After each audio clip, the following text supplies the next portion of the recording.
to everybody. And today, just feel as though, man, that since the staff meeting that was shared, and something that was information that I had, want to deal with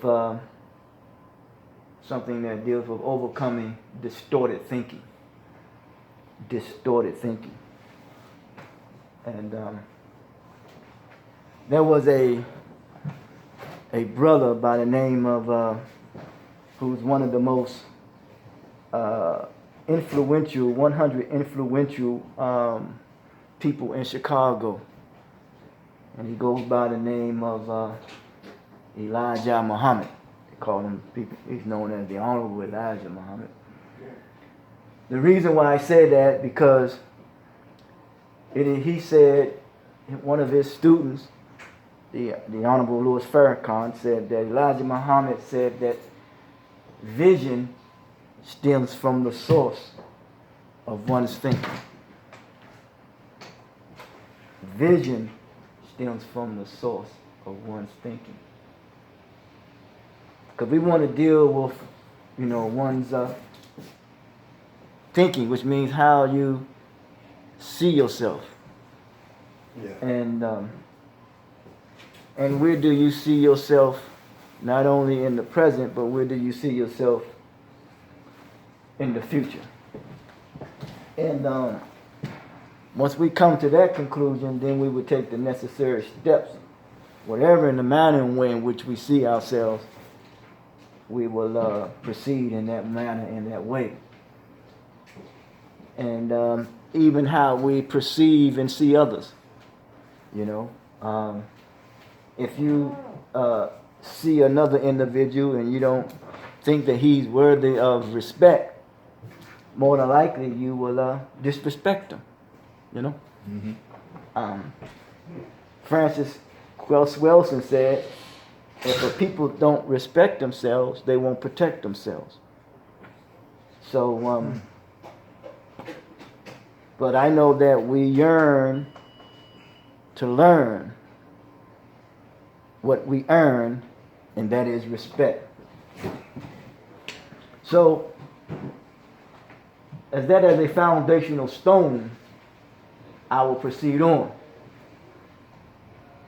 When you look at the word distorted thinking, twisted or out of shape, it is said of people who call the great Houdini, in order for him to get out of a trap, for lack of words, he had to be almost like a contortionist. You know what I'm saying?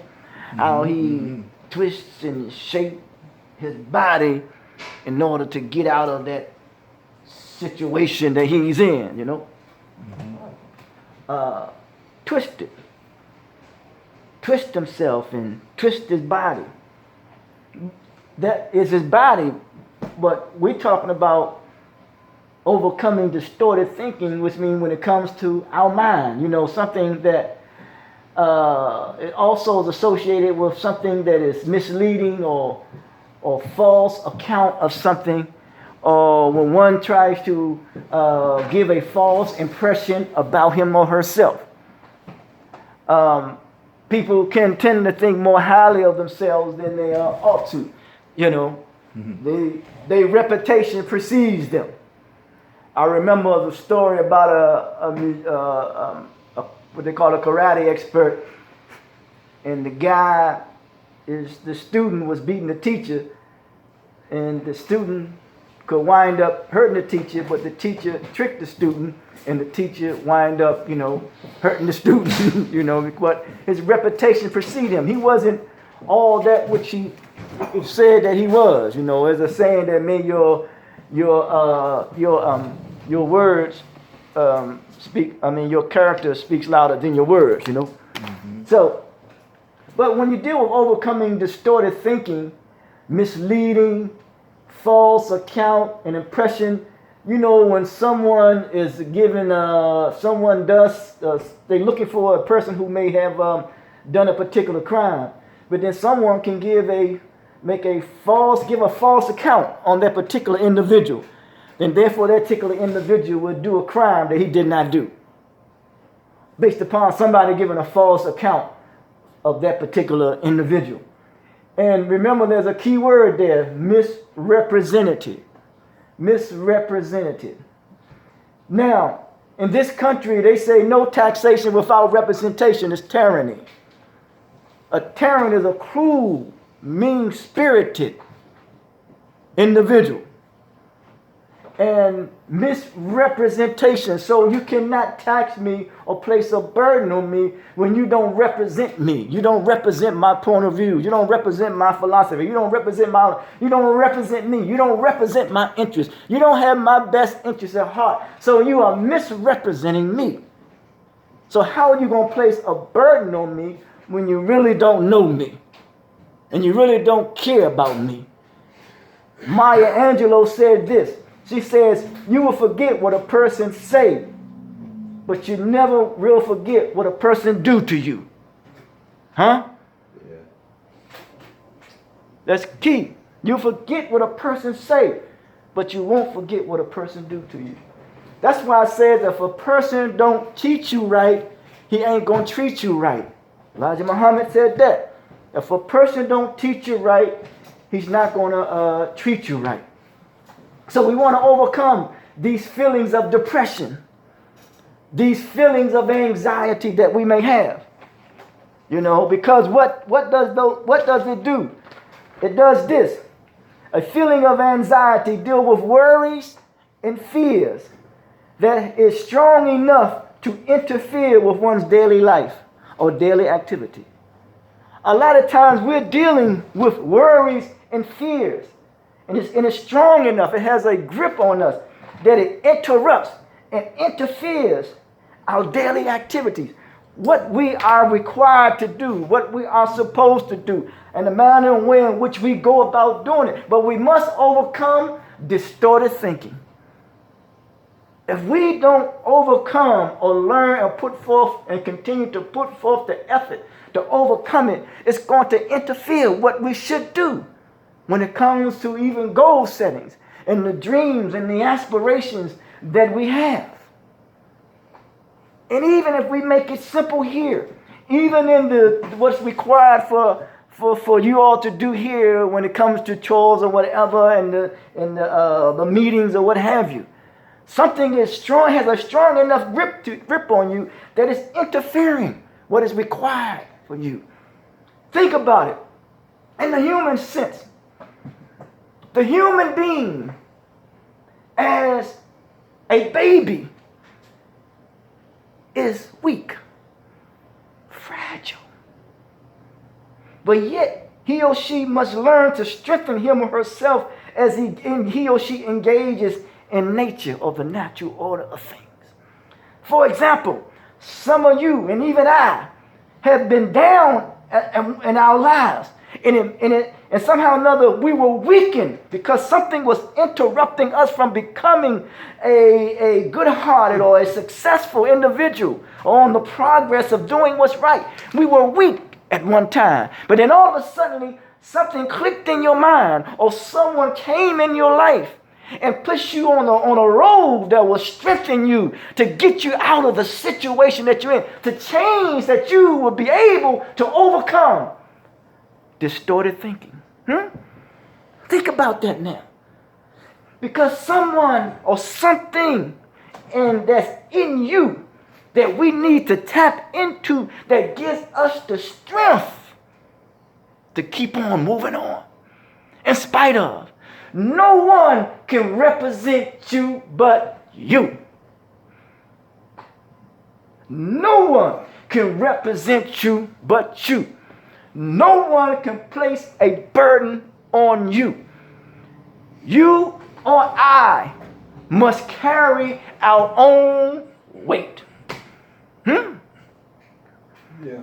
We must get enough strength to be able to stand on our own 2 feet and carry our own weight. Now, overcoming distorted thinking, the definition, unfair comparison. Unfair comparison. How can I compare myself to Niger? How can I compare myself to any and you all? Because the Native Americans say, listen, man, you ain't never walked in my moccasins. I ain't never walked in your shoes. I don't know what you've been through and what you had to go through and what you're still going through to get you where you are today. So be careful not to allow someone to misrepresent you and you misrepresent yourself. Yeah. Knowing I ain't walking your shoes, I have to walk in my own shoes. So, unfair comparison. We know we live in a society with creates what I call a hate psychosis, which we compare the success of others and what they have and what I don't have. This is a society in which we live. So that creates what is called a distorted thinking. We can't compare ourselves to no one else because there'll never be another William. There'll never be another Esquire. There'll never be another neither one of you all. That's how unique that we are. That's the most beautiful thing. So therefore, we must continue to do this. Man, please embrace yourself. Love yourself. Man, listen, man, I'm squeezing myself. This is an exercise. Don't hesitate and hug yourself. You don't, if you hug yourself, try it. You'll feel some energy. Oh man, that's a beautiful thing when you squeeze yourself. And I ain't saying nobody else squeeze you. I'm saying hug yourself. That's right. Good stuff. Appreciate you. Now, how you interpret events in terms of standards. Somebody else sets standards for you. You have to set your own standards, your own guidelines, your own way in which you think you know how to go about doing things when it comes to your goals and your dreams and your aspirations. In other words, you must take ownership of the consequences of the decision making as well as your actions. You must own up to it. I ain't never another group called MOP, Man South Posse. I like them. They call Annie Up. Annie Up. We have to take ownership of what we say and what we do when it comes to our dreams, our goals, and our aspirations and our actions. Now, but a lot of times we got to realize, this is a good one here, that it must be not unrealistic, but realistic. What do I mean by that? Sometimes we try to go about doing things that we realize, man, it's just unrealistic. That means we're not dealing in reality. We have to deal with reality. For example, every month, I know that I got to pay the landlord. You know what I'm saying? That's reality. I got to pay a bill. Yeah. I can't get around that. If I think any other way, then I'm becoming unrealistic. I'm in a fantasy. I'm being very delusional, and mentally I'm being very deranged. When a person is very deranged, he or she does not want to have or develop the capacity to be able to reason. We all must learn to reason one with another. And I'm still talking about trying to overcome distorted thinking. An example, when it comes to unrealistic, you focus on others who do better than you.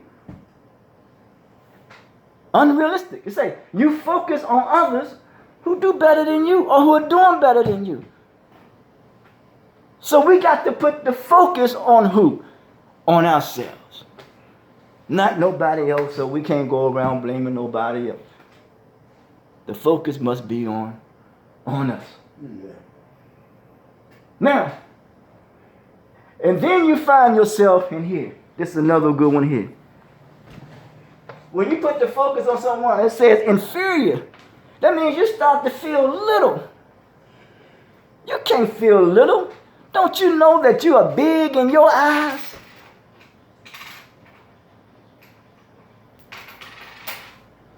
And when a person is inferior, he or she becomes very unfriendly.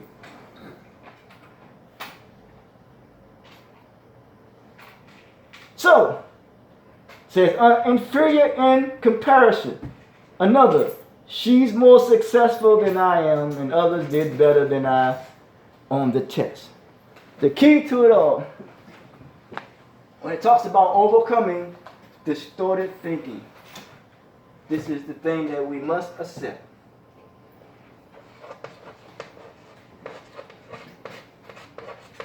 You must learn to accept and love yourself. That's the key that unlocks it all. The principle of self-acceptance.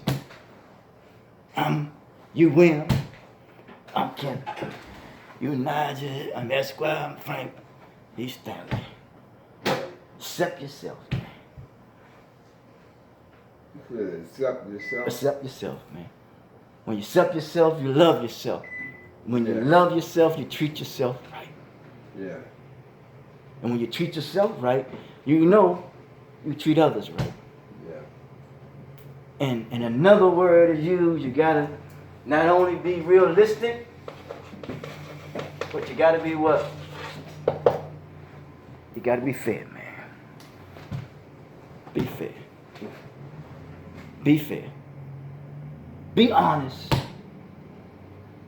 Be sincere. Be dedicated. Be determined to overcome distorted thinking. Yeah. Be determined to pursue and achieve your goals and your dreams and your aspirations. Set the world on fire. Because when the world is on fire, you become that spark that refines and gets the impurities off of the society that has been placed on you. And you become the leader and the captain of your ship. Huh? Talk to me now. Talk to me. Please talk to me. You don't want nobody to be a captain of your ship. This is your ship and you selling it and you setting sail. You got to be the captain. You got to be dedicated. You got to be determined. You got to be motivated. You got to be inspired. You got to be encouraged.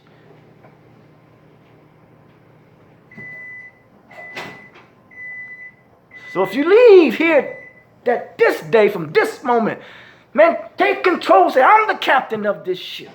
I'm the captain of my dreams. I'm the captain of my aspirations. I'm the captain of my goals.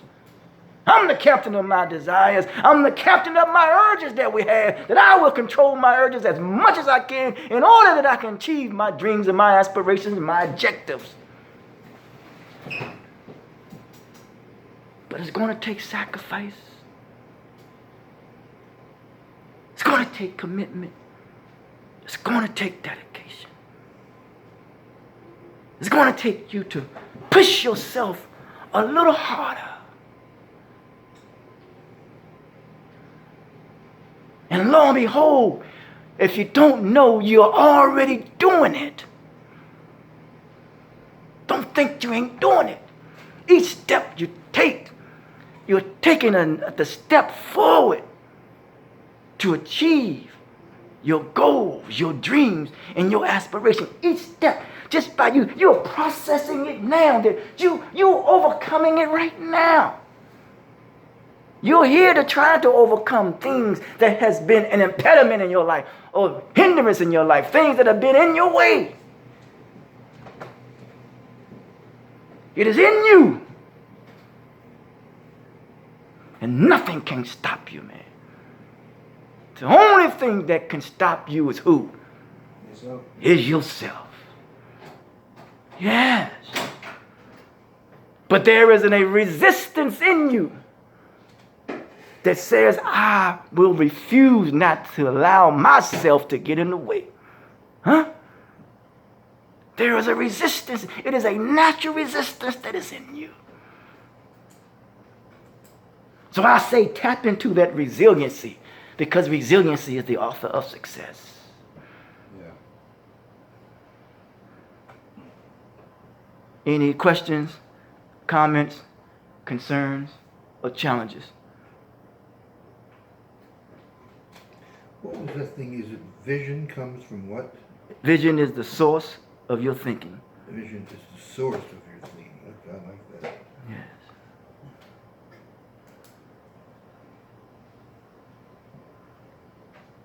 Other than that, if there's not any more questions, comments, concerns, and challenges, thank you for your time, your energy, and thank you for your presence. You are. And may the best of all that you have Yeah. continue to motivate you, inspire you, and push you. Thank you. Thank you. Thank you. Thank you very much. What? Thank you. Who said? Was it Elijah Elijah Muhammad. Muhammad? Yeah. Okay. Is he? Was he Malcolm X? He was Malcolm X's teacher. Oh, okay. Yep. Malcolm X is the one that got shot, Yeah. or killed, That's or it. whatever. Yeah. Mm-hmm. Yes, sir. They got a great big park in D.C. Malcolm X Park. Yes, sir. Yes, sir. Up in Montana, I think that's